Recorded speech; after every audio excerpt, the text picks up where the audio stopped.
from Murfreesboro, Tennessee, y'all. I told y'all Cuz was coming home, man. I told y'all Puff Daddy found not guilty on most of the major charges, man. I told you Cuz coming home, man. Let's get into it. This is a big day for us, man. For all y'all people out there that was talking all that bull jive, talking about Cuz gonna kill himself, he gonna snitch, child pornography, gay shit, this and that, this and that. Cuz coming home, man. Let's get into it, y'all. I told y'all that, man. I'm so happy for Cuz, man. Let's get right to it. In the courtroom, really, when this verdict came down.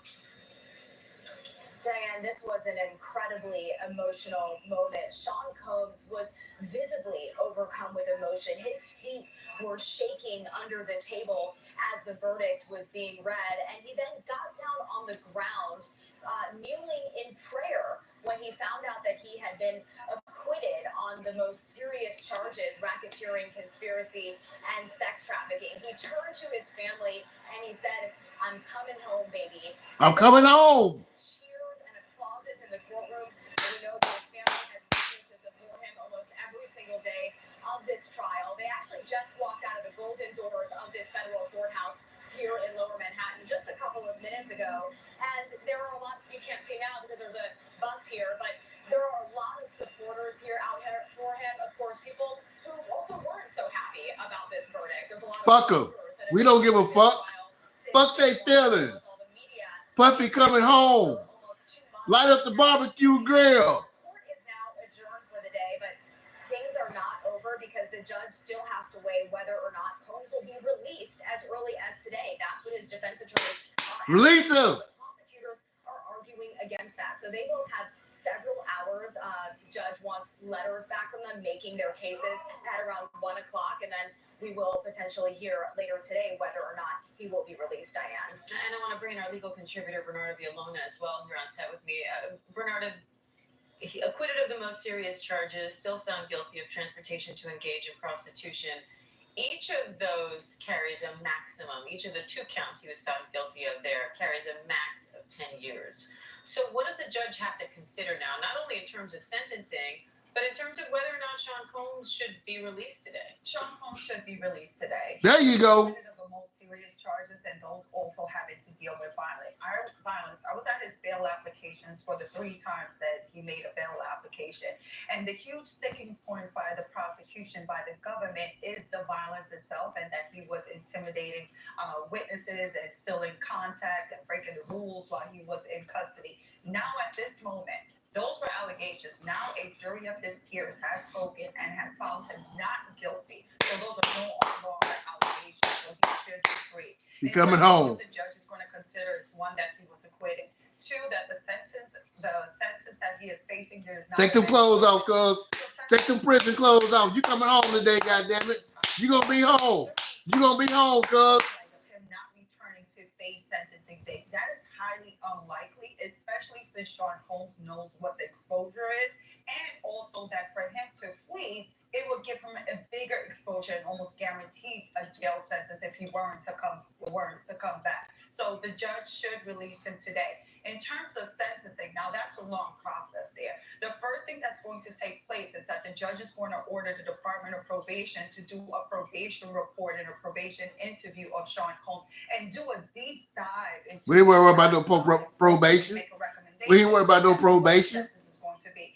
Best believe that intercontinental video is going to come back into light when it comes to sentencing, because the judge can take into account criminal acts that he wasn't convicted of when determining a sentence, a just sentence for Sean Combs. But given that he has a lack of criminal record in terms of something serious, it's highly likely that the judge will give him something in relation as to time served, or maybe just a few more months in terms of being incarcerated, since he was found guilty of 2 counts that technically can run consecutive. Now, the prosecution's already said they're going to be seeking a severe sentence here, or a significant sentence. What do you think that means in terms some of bullshit? At least tried for? I wouldn't be surprised if the prosecution prosecution doesn't ask for the max and ask for the sentences to be consecutive. Just 20 years. Yes, for 20 years, the max, because it's 10 years max as to each of these counts, and they can actually run consecutive. The prosecution is going to name out that, look, when it came to transportation to engage in prostitution, we're not talking about just one instance or two instances.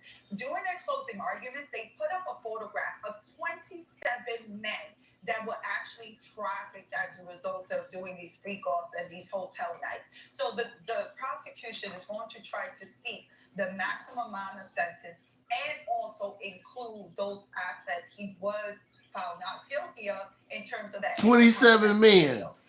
27 men, y'all, was what they brought in to speak against this man. Bro, I'm so happy for you because you coming home. Like I said, all these I want this to be a learning lesson to everybody out there, man. Stop jumping to conclusions. Now, me myself, I tell everybody I'm a judgmental motherfucker, but take this as a learning lesson. Stop jumping to conclusions when you're hearing something, some gossip on somebody. This man has been found now not guilty. The Punisher, he came on various different outlets in the World Wide Web. He was the most famous person that was allegedly sex trafficked. They asked him, "Do you feel like a victim?" They told him no. That would help cuz out. Shout out to that jury too. Shout out to all the people that the jury, the whole jury, but shout out to that one main jury that was asking questions in the sciences, the mad sciences. That's what it is. Shout out to him, man. Let's get back into this stuff right here, y'all. From Jade and Cassie in order to try to move this judge to try to get the maximum sentence, which again is highly unlikely. Bernardo, the defense argued throughout that all of the sexual encounters in this case were consensual. Does the fact that the jury found him not guilty of sex trafficking? That's the reason why they found him not guilty, y'all, on the sex trafficking thing. Because when these folks seen that fucking videotape, man, they saw these folks having a good time. Shout out to the person who's checking me out right now, man. Welcome to the Neighborhood Superstar Podcast, man. What's up, baby? What's up, baby? Free R. Kelly next, baby. There you go. That's my wife right there, y'all. That's checking in live and direct in Murfreesboro. Hey, cuz coming home, baby. I told you from the jump he was coming home. Didn't I tell you that? But anyway, he's supposed to be facing 10 years for the 2 counts that they found him on. But hey, they getting the barbecue grill ready for cuz, man. 4th of July, man. Let's get into it. They agreed with that? I wouldn't say that. I would say that the prosecution has to... By Wednesday. Yeah, you're right, baby. By Wednesday. You said that. Is found not guilty doesn't mean that they necessarily said that they found that they weren't any freak-offs or that it wasn't consensual, but that there was some seed of doubt that prevented them from saying that he is guilty. When they say not guilty, it's not saying that they're proclaiming that Sean Combs is innocent. What it is that person, Sean Combs, is being acquitted. That verdict says that the prosecution did not prove this count beyond a reasonable doubt, but not necessarily that they believe in their heart that Sean Combs didn't commit these acts and that it wasn't consensual. And I want to bring in our chief. It was consensual. Being around the world and I've been player hated. I don't know when, I don't know why. Come on, man. I said this from the beginning. From the beginning, that cuz was getting up on this shit, man. Come on, man. Combs himself offered $1 million bail, and the judge indicated to him that he did not want to go back to NBC, the federal lockup in Brooklyn where he's been held. And that's when he clasped his hands together as if to say, that's exactly right, Judge.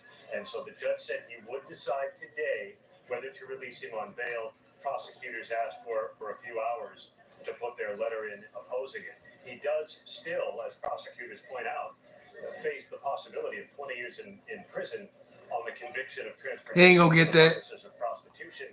And the way prosecutors see it, he's a flight risk and a potential danger. Even though they did not prove the sex trafficking or the flight risk. Why flight risk? I personally thought because I thought he should have left the country when they said they was looking for him. That's what I thought. Why is he gonna be a flight risk now? The man has been found not guilty on the most major charges. Why is he gonna flight risk now? $1 million bond? That ain't shit to Cuz. He done made. Come on, man. Come on, man. Cuz coming home, man. Light up the barbecue grills. Prosecutors still told the judge he has a predilection to committing crimes, including violent crimes, and represents a potential danger, particularly to women. He also, we should say, Diane, faces at least 6 civil lawsuits that accuse him of acts of violence. We'll see where those shake out. We ain't worried about no lawsuits. We ain't worried about no lawsuits, man. The lawsuit's gonna disappear. The lawsuit's gonna disappear when he get up out that motherfucker. Watch and see what I tell you, man. Whether he walks through those golden doors sometime this afternoon. And I want to drill down on those civil suits with our legal contributor, Brian Buckmeyer, also here with me on set.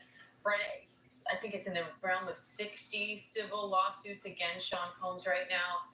How does this verdict impact those cases? Yeah, so about 60 or 59 civil lawsuits. I believe 14 of them involve a minor. And so the Get the fuck out of here. For those cases on this is somewhat positive in some lights, actually, ironically enough, and somewhat negative. The negative, obviously, in that he was found not guilty of the RICO conspiracy and the sex trafficking. So if there's any allegations that mirror that in these civil complaints, Sean Combs is going to feel very confident that he might be able to win those. But different allegations, different alleged victims, and I think as Bernardo pointed out as well, there's a different standard there. And it comes to a criminal case, it's beyond a reasonable doubt, a much higher standard than the civil standard of ponderance evidence, more likely than not, or 51%. But the reason why I say it could be potentially positive for those filing civil lawsuits is if Sean Combs was found guilty of that racketeering conspiracy, there would be a forfeiture application in terms of trying to dismantle that racketeering conspiracy, that criminal enterprise, where the federal government would have their opportunity to take money out of Sean Combs before the civil lawsuits would have their opportunity. So in a way, Sean Combs may still have enough money in his pocket that those filing civil lawsuits might be able to find a victory through that process. I compare and contrast to, for example, the R. Kelly trial, where he was found guilty of racketeering conspiracy, and there was a forfeiture there, and many of the people filing civil lawsuits against R. Kelly found it difficult to win in those cases. And I want to Free kills next, goddammit. We freeing all these guys. This is a big, hold on. This is a big victory for all of us heterosexual men who fuck with women, dog. This is what we do when we got that paper. We fly women into where we at. They couldn't stop that, man. This is what big balling ass dudes do. I'm so happy, man. I said from the jump, goddamn it, the cousins getting off. Woo, man, I'm so fucking happy, y'all. So happy. This is a big victory for every dude in America, man. Any dude that fuck with women, this is a big victory for us, y'all. The role of Sean Combs in music and culture in general. I mean, not only was he a legend in rap music, he was a legend in music in general, as a producer, as an artist, and then on to becoming a businessman with an empire. Yep. My hero. My hero, goddammit. One of my heroes. It means a lot. The truth of the matter is that it almost didn't really matter what the outcome was of this trial. The conversation changes immediately about what his legacy is. You know, this is a person who really touched every corner, pretty much every industry, not just music, not just spirits, not just fashion, politics. Pretty much every industry he touched. He really ushered the hip-hop generation into the mainstream, into commercialism, and made it the billion-dollar, multi-billion-dollar industry that it is right now.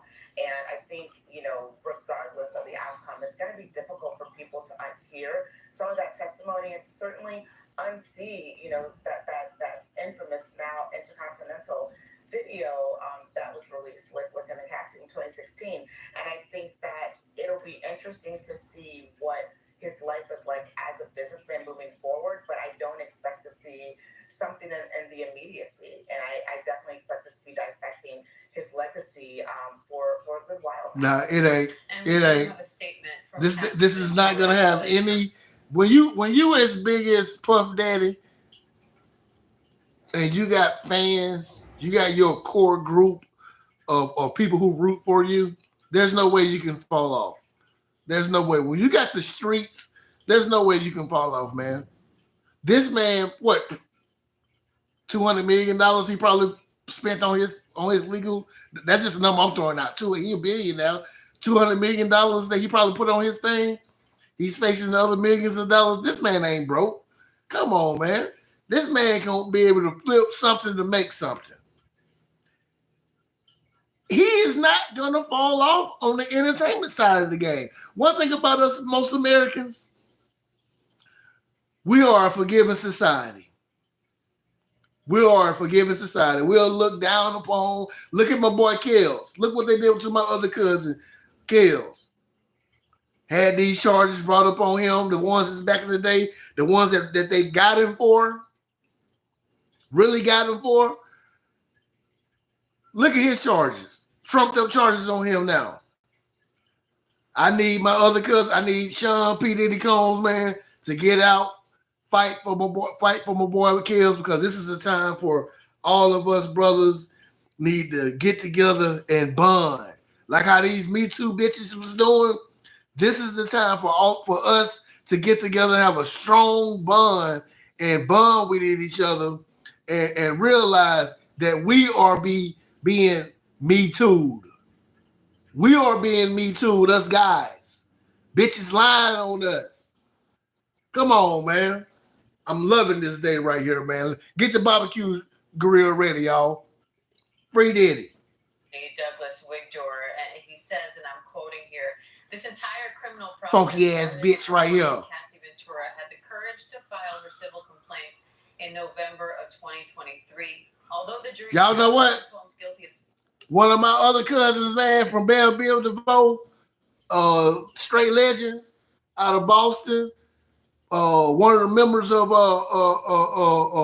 Belle Biv DeVoe, New Edition, Ronnie DeVoe. What did he say? Look at that pretty smile. Look at that pretty smile. She ain't got no ass, but what my cousin Ronnie DeVoe said, never trust a big butt and a smile, man. Never trust a big butt and a smile, because that's what it'll get you to. It'll get you into a world of fucking trouble, man. Bitches motherfucker out to get us, bro. They out to get us.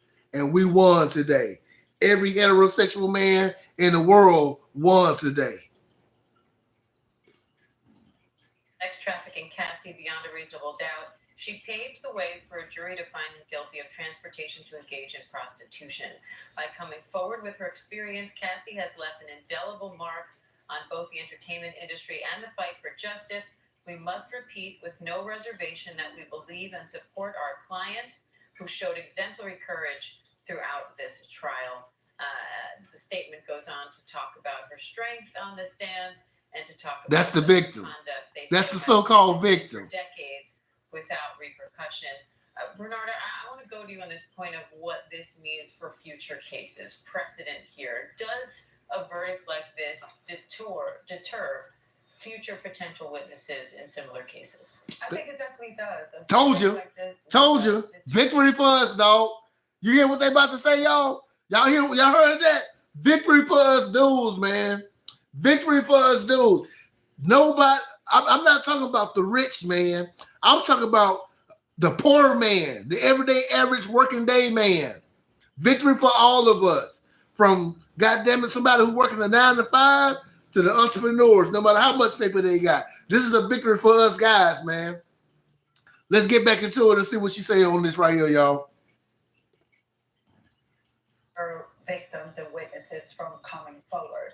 I think when you're talking about when the perpetrator is one who has power, who has money, who had the key to the city, I think victims are looking at it, wait, if the prosecution gave it all they had and they went after him and they still didn't find him guilty, what about little old me? What about just regular perpetrator from down the block? What's going to happen in that type of case? That's so what I'm saying. It's a huge deterrence for victims. And Brian, that's what I'm saying. About these lying ass, funky ass, trifling ass hoes. Has been criticized from the beginning. The actual charges they brought, the fact that it was a federal trial, and so on. Walk me through that part of it. And do you think there are any legal lessons learned there? I think the legal lessons in terms of how to bring this case. I think for federal prosecutors, they've used the RICO statute in very creative ways. If you want to talk about R. Kelly, if you want to talk about Donald Trump, there have been people who have been in the spotlight who have bemoaned and said that this is not how the statute is meant to be. And I think this might be one of the first major setbacks in this use of the statute in this kind of new wave. And I think this is going to be, agreeing with what Bernardo said, but I'll add on to a reevaluation of how do we define RICO going forward? Who fits into a RICO? What is a criminal enterprise? And are we going to open or close off how we now progress or move forward in terms of evaluating should we use this statute for these different types of enterprises? Exactly. Marina, Brian, So we need a Bernardo, so thank basically. you all. And big thanks to Eric Katursky, who again has been at that courthouse from the very beginning. Also, for more. All right, though. There you have it, y'all. Like I said, man, Cuz coming home. 5 to barbecue grills. Let's play that motherfucking bad boy, all these bad boy classics that I grew up on, man. Hey, free Diddy, y'all. Free Diddy, y'all. I'm so happy, man. So happy. Let this be a learning lesson. I like to give a learning lesson to all my lives whenever I come home. Let this be a learning lesson to us guys, man. Don't trust the big butt and the smile, man. Even if she ain't got no motherfucking ass, don't even trust it, bro. Don't even trust it. Go off your first instincts. You know what I'm saying? If you got that paper, live your life like it's golden, man. Protect yourself. Until these funky ass bitches is out here lying, fuck y'all, man. Let this be a lesson to the bitches that's fucking lying to get a motherfucking man locked up on some sex charges. Lying. Deceiving motherfuckers. God damn, man. Let this be a lesson to y'all. All y'all. No matter what y'all race is, let this be a lesson. Stop with the lying and conniving and bullshitting that y'all doing to get men locked up on some fucking bullshit, man. Now, like I said, this man got paper. I'm talking for all of us. I'm talking for all of us brothers. And when I say brothers, I ain't talking about just black. I'm talking about men of the heterosexual fucking background. Men. Let this be a lesson to us, man. Let this be a lesson. Like one of my favorite podcasters, Hassan Campbell, say, watch your circle before they hurt you, man. Watch your circle before they hurt you. The only motherfucker that can. Now, I don't know anything about letters, people writing letters and stuff, sending it to them. But if you somebody famous, what the fuck you writing a letter for? You want to show the public that, okay, French Montana, he been quiet. How come you ain't see motherfucking French Montana show up? You see him in all the other parties kicking it with Diddy. Only one that showed up was Kanye crazy ass. He showed up, went in there. I guess he showed up to say, hey, I'm here behind you, and he left. Dipped out on him. Like I said, man, this is a glorious day in today's hip-hop world, man. Hip-hop has a victory check mark by the name today. Shout out to Puffy Combs. Shout out to his family. Shout out, and can't forget Auntie. Auntie been there for him since day one, man. His mama.